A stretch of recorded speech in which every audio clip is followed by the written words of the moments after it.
हम बोले तो CHCl3, तो CHCl3 को हम लोग क्या करेंगे कि भाई पहले उसको 1 नंबर दे देंगे, ठीक है ना। तो क्लोरोफॉर्म हो गया 1 नंबर, और ये जो है 415 वाला, ठीक है, क्लोरोफॉर्म। हम लोग एक काम करते हैं, जिसकी मात्रा ज़्यादा है उसे 1 नंबर देते हैं, जिसकी मात्रा कम है उसे 2 नंबर देते हैं। तो क्लोरोमीथेन जो है उसकी मात्रा ज़्यादा है 40 ग्राम, इसे हम लोग उसे जो है वो विलायक कर देते हैं 1 नंबर, और जो क्लोरोफॉर्म है जिसकी मात्रा कम है उसे हम लोग विलय कर देते हैं, इसलिए उसे 2nd नंबर दे देते हैं। अभी आप लोगों को सवाल हल करने के वक्त ध्यान रखना है कि 1 नंबर किसका है और 2 नंबर किसका है। चलो अब हम लोग बात करते हैं, ये जो दाब दिए गए हैं वो दाब किसके हैं, ठीक है ना। ये जो दाब है वो आंशिक दाब है, ये जो दाब दिए गए हैं वो आंशिक दाब है, ठीक है। आंशिक दाब बोले तो खुद के अपने, ठीक है ना। शुद्ध जिसे हम लोग कहते थे, शुद्ध, वो खुद के होते हैं, फिक्स होता है, ये कभी चेंज नहीं हो सकता। आप लोग क्लोरोफॉर्म को ले जाइए, चाहे इंडिया में चेक करिए, ऑस्ट्रेलिया में या अमेरिका में, उसका जो शुद्ध वाष्प दाब है वो यही मिलेगा। तो वो उसका जो है वो स्थिरांक कहा जाएगा। स्थिरांक मतलब कि P0, ठीक है ना। तो अब ये P02 और ये P01 हो गया, ठीक है। अब हम लोगों को यहाँ पर द्रव्यमान दिए गए हैं, तो द्रव्यमान W से और ये भी द्रव्यमान W से, परंतु विलायक का नंबर 1 और विलायक का नंबर 2। अब पूरा सवाल हम लोगों को 1 नंबर और 2 नंबर, विलायक और विलय, उसके हिसाब से चलना है। बार बार आप लोग क्लोरोफॉर्म, डाइक्लोरोमीथेन, क्लोरोफॉर्म, डाइक्लोरोमीथेन, अगर ये बार बार आप लोग रिपीट करोगे ना तो सवाल में जो है वो कन्फ्यूजन हो जाएगा, और आप लोगों को थोड़ा माइंड का जो एनर्जी है वो ज़्यादा इस्तेमाल करना पड़ेगा, ठीक है ना। तो हम लोग इसको फिक्स कर दिया कि भाई 1 नंबर इसका, 2 नंबर इसका, बात फिनिश हो गई यहाँ पर।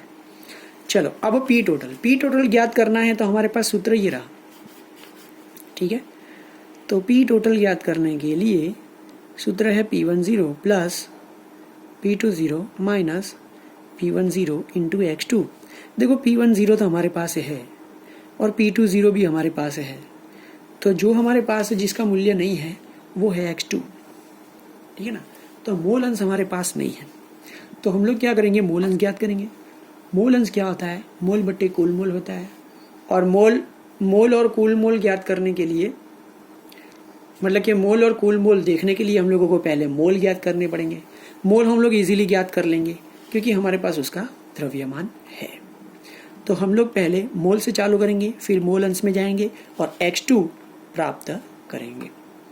चलो तो इस सवाल को जो है वो हम लोग मोल से ज्ञात करते हैं।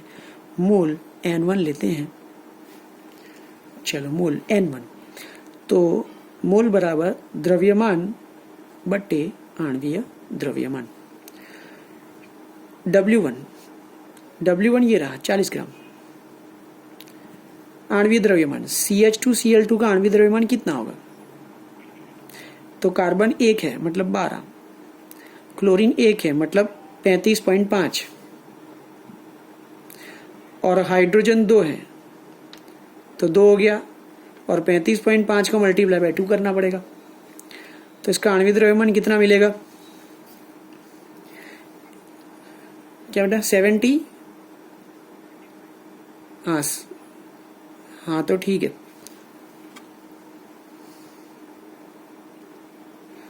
तो हम लोगों को इसका आणविक द्रव्यमान मिला 85 ग्राम पर मोल। तो इसका भी हम लोगों को जरूरत पड़ेगी, इसलिए इसको भी ज्ञात कर लेते हैं। तो क्लोरीन मल्टीप्लाई 3 है, तो 3 मल्टीप्लाई बाय 35.5, कार्बन 12 और हाइड्रोजन 1, तो टोटल हम लोगों को मिलेगा 119.5। तो M2 N1 और M2 दोनों आ गया, चलो इजी हो गया। अब M1 हो गया, M1 हम लोगों को मिला 85, तो हम लोगों को मोल प्राप्त हुए हैं, ठीक है। तो मोल हम लोगों को मिला 0.47, N2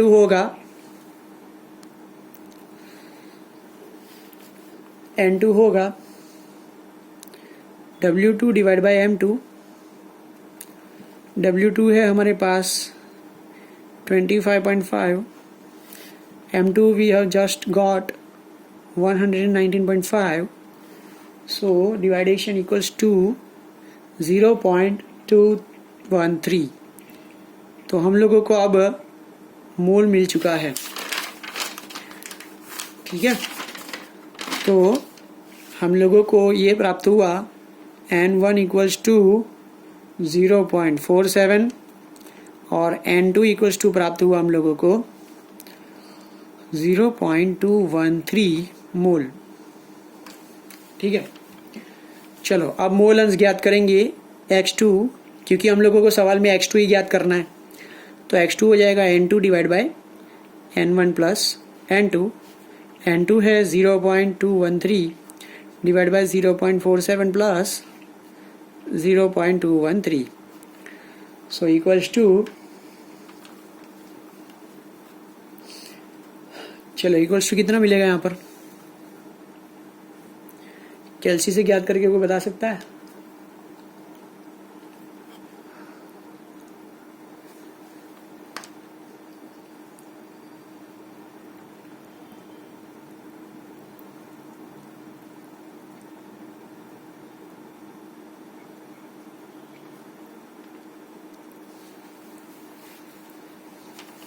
इतना मिलेगा। सेकंड नंबर जो है वो क्लोरोफॉर्म है, तो क्लोरोफॉर्म की मोल अंश इतने मिलेंगे X2। चलो अब P टोटल, कुल वाष्प दाब, क्या सूत्र था? P10 plus P20 minus P10 multiply by X2। P10 कितना था?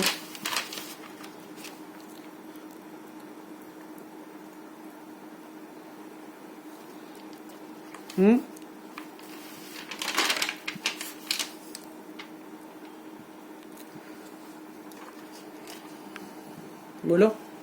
P10 415, P20 200 minus 415 multiply by 0.312। चलो अभी ये हो गया 215 मल्टीप्लाई बाय 0.312। पहले हम लोग ये बड़ा कोष्टक का जवाब लाएंगे, उसके बाद हम लोग ये लिखेंगे 415। चलो अब मुझे जो है वो कोई आंसर लिखा हो यार,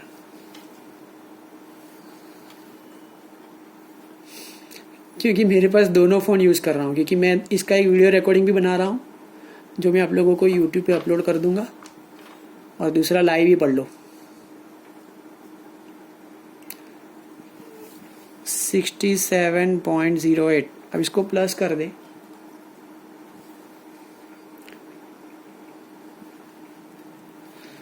एक मिनट, सॉरी माइनस में है, माइनस में ना भाई, 415 माइनस में है तो माइनस में आएगा ना, तो ये माइनस में जाएगा, अर्थात ये हुआ कि ये -67.08 होगा,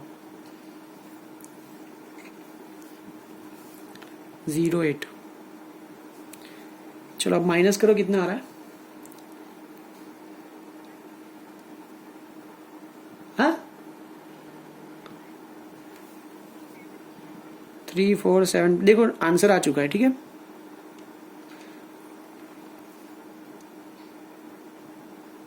माइनस में थोड़ी आएगा बेटा, बड़ा है 415 पे 67 से बड़ा नहीं है।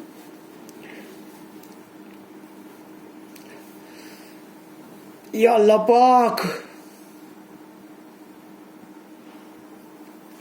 चलो ठीक है बेटा, अगर आप लोग पहले से P10 P20 एक नंबर कौन है, दो नंबर कौन है, अगर वो आप लोग डिसाइड कर लेते हो, उसका मतलब कि अगर आप लोग ये इतना यहाँ से लेकर इतना जो है वो अगर आप लोगों का डेटा क्लियर है ना, तो फिर ये सवाल जो है वो इजीली हो जाता है। वरना आप लोग सवाल में ढूंढते रह जाओगे कि क्लोरोफॉर्म कहाँ है और डाइक्लोरोमीथेन कहाँ है, तो ढूंढने में थोड़ी सी जो है वो दिक्कत आती है।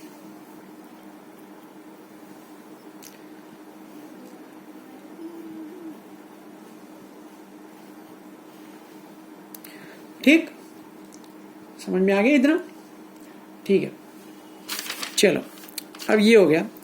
अब आगे सवाल ऐसा कहता है कि वाष्प दाब में रहे हुए प्रत्येक घटक का मोल अंश ज्ञात करो। प्रत्येक घटक का मोल अंश का मतलब ये है, देखो उसमें क्या आता है, एक चीज है आपकी कुल वाष्प दाब, ठीक है भाई। सभी के माइक बंद कर दो, सभी के, कोई भी बाकी ना रहे।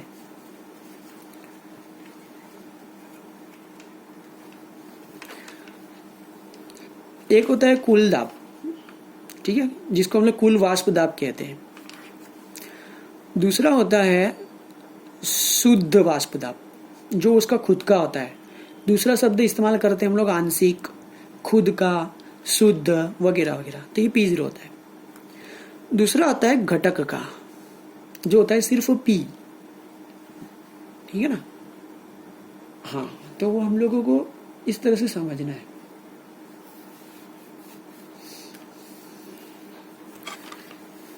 ठीक, चलो अब उसी में ही एक और सवाल है, ये सवाल अधूरा था, एक सवाल एक और है उसमें ही। दूसरा सवाल है कि भाई प्रत्येक घटक का मोल अंश क्या होगा, ठीक है ना।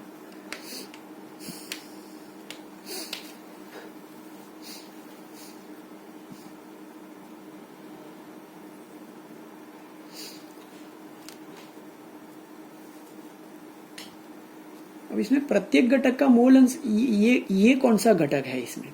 मोल अंश तो हम लोग ज्ञात कर चुके हैं कि भाई मोल अंश कौन सा ज्ञात कर चुके हैं हम लोग, x2 ज्ञात कर चुके हैं। उसी तरह से x1 भी हम लोग जो है वो ज्ञात कर सकते हैं। तो अगर सीधा आप लोगों को ऐसा बोले कि भाई उसका मोल अंश कितना होगा, तो मोल अंश हम लोग ज्ञात कर सकते हैं। कैसे ज्ञात कर सकते हैं कि भाई एक हमारे पास सूत्र है, प्रत्येक घटक के मोल अंश ज्ञात करने हेतु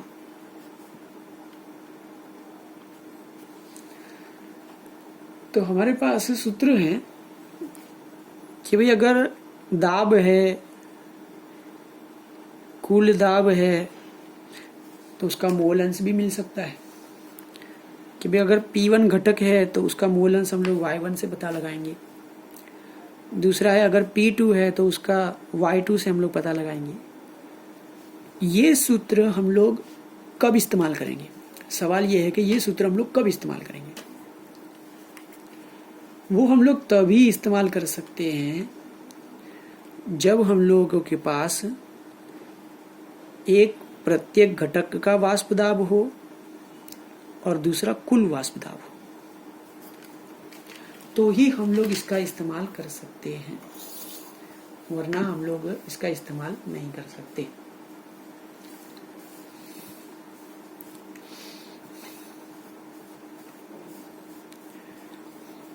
ठीक है, अब आप लोग सोचोगे कि सर ये प्रत्येक घटक का वाष्प दाब हमको कब मिलेगा, कैसे मिलेगा। तो हमारे पास सूत्र है कि भाई कुल वाष्प दाब बराबर P1 प्लस P2, ठीक है ना, P1 प्लस P2, ठीक है। अब P1 क्या था आप लोगों को पता है कि भाई P1 0 into x1 plus P2 0 into x2। उसका मतलब ये है कि P1 इक्वल्स टू होता है P1 0 x1 और P2 इक्वल्स टू होता है P2 into P2 0 into x2। अर्थात सही में ये तो मैंने याद दिलवाया, आप लोग हेनरी का सोचो, हेनरी का नियम।